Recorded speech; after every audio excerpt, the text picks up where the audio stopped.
Vítam vás, priatelia. Často si kladieme otázku, čo je vlastne náboženstvo.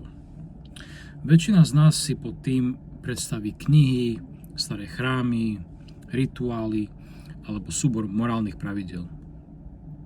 Ale čo ak? Čo ak je podstata náboženstva oveľa konkrétnejšia? Čo ak náboženstvo nie je abstraktný pojem, ale je to človek? V dnešnej prednáške sa ponoríme do hĺbky tejto myšlienky. Pozrieme sa na to, ako Boh komunikuje so stvorením od počiatku vekov až po dnešok. A čo je najdôležitejšie, odhalíme presný Boží zákon. Zákon, vďaka ktorému môžeme s istotou rozpoznať toho, kto v sebe nesie Božieho ducha, a odlíšiť pravdu od ilúzie. Počúvajte pozorne, pretože táto prednáška môže zmeniť váš pohľad na vieru.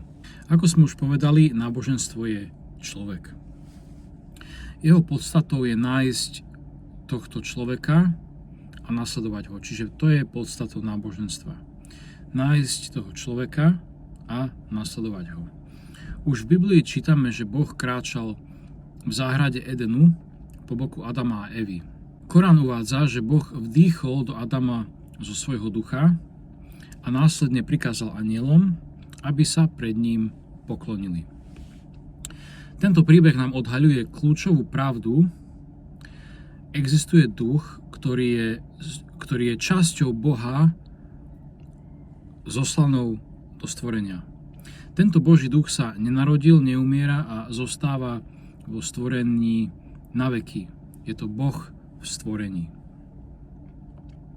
Zmyslom náboženstva teda je nájsť Božieho ducha alebo toho človeka, ktorý je jeho nositeľom, a nasledovať ho.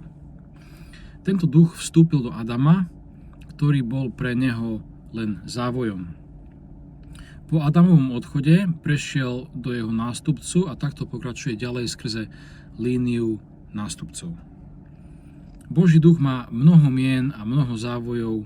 Patrili k ním Adam, Noé, Mojžiš, Jonáš či všetci ostatní Boží proroci a poslovia. Každý z nich predstavuje prítomnosť Boha v stvorení.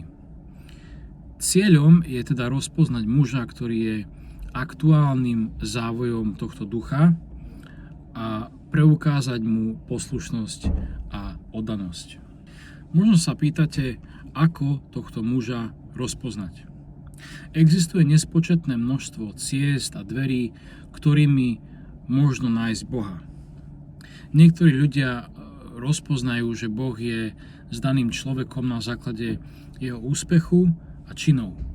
Tak to bolo v prípade Saula, ktorý spoznal, že Boh stojí pri Dávidovi, keď videl jeho úspech pri plnení úlohy proti Filištíncom. Iní rozpoznávajú Božieho ducha prostredníctvom snov, vedenia od neomylných cez isticháru alebo skrze zázraky. Hoci sú všetky tieto cesty možné, nepredstavujú absolútny dôkaz. Existuje však pevný zákon, kritérium, ktoré vyzdvihol Imám Ahmed al-Hassan a.s.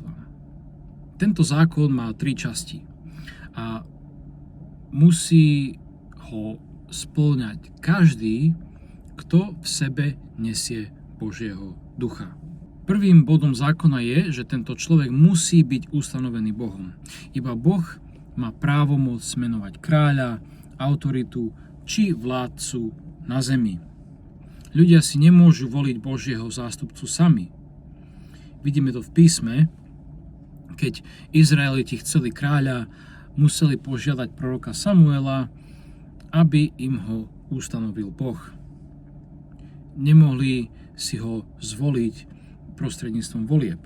Tento človek sa teda musí preukázať závetom v úvodzovkách. Musí byť určený rovnako jasne, ako keď Boh ustanovil Adama za svojho nástupcu alebo chalífa na zemi a prikázal ostatným, aby sa mu podriadili. Nástupca musí byť buď menovaný verejne, alebo sa musí odvolávať na závet z minulosti. Poďme sa teraz baviť o formách Božieho ustanovenia. Ustanovenie nástupcu prebieha dvoma spôsobmi. Prvým je verejné menovanie, tak ako keď Ježíš a.s. pred ľuďmi jasne určil Šimona Petra za skalu, na ktorej postaví svoju cirkev. Podobne máme verejné ustanovenie Árona a Jozueho Mojžišom, alebo ustanovenie Aliho ibn Abi Taliba prorokom Mohamedom, požehnania a mier s ním a jeho rodinou. Druhým spôsobom je odvolanie sa na závet alebo poslednú vôľu. To znamená, že prichádzajúci nástupca potvrdí svoju identitu na základe textu, ktorý zanechal jeho predchodca. Takto sa Mojžiš odvolal na to, že bol spomenutý Jozefom. Rovnako Mohamed, mier s ním a jeho rodinou, prehlásil: Ja som tešiteľ, ktorého spomínal Ježiš. Na tento princíp nadväzuje aj Ahmed al-Hasan, mier s ním. Odvolal sa na závet proroka Mohameda, mier s ním a jeho rodinou, spísaný na smrteľnej posteli, o ktorom prorok povedal, že kto sa ho bude držať, nezblúdi zo správnej cesty. Ahmed al-Hasan a.s.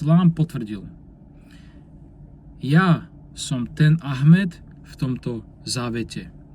A povedal to ako jediný za celých 1400 rokov existencie tohto závetu v knihách moslimov. A bol prvý, ktorý tak učinil. A to je to kľúčové. Základnou podmienkou teda je, že meno nástupcu musí byť spomenuté predchádzajúcim zástupcom Boha na zemi, čo sa rovná spomenutiu Bohom. Hej, ako keby Boh vymenoval toho nástupcu. Nie je možné, aby niekto vyžadoval poslušnosť ako Boží chalif, alebo Boží vládca, alebo Boží zástupca, ak jeho meno nemožno nikde nájsť. Druhou podmienkou je múdrosť alebo poznanie. Druhým bodom zákona je, že tento človek musí byť najvzdelanejší zo všetkých ľudí. Na tomto kritériu sa shodujú prakticky všetci. Budhisti očakávajú múdrosť od Dalajlámu, katolíci od pápeža, šíti a suniti veria, že Imám Mahdi a.s. musí mať posledné slovo a najvyššie volanie. Ide o schopnosť demonštrovať poznanie, podobne ako keď Boh naučil Adama mená všetkých vecí. Skutočný nástupca musí byť schopný odpovedať na akúkoľvek otázku a preukázať, že disponuje vedomosťami, ktoré prevyšujú ostatných. No a napokon tretia podmienka je zástava zvrchovanosti Boha. Tretím kritériom je, že nástupca musí niesť zástavu zvrchovanosť patrí Bohu.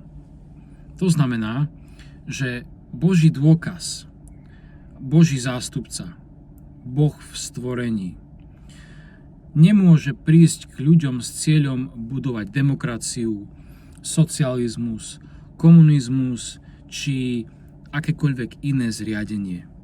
Musí vládnuť výlučne tým, čo zoslal Boh. Jedinečnosť Ahmed al-Hasan a.s. spočíva v tom, že v dnešnej dobe nie je na tvári zeme nikto iný okrem neho a nás, jeho nástupcov, kto by ľudí volal k tomuto konceptu Božej zvrchovanosti.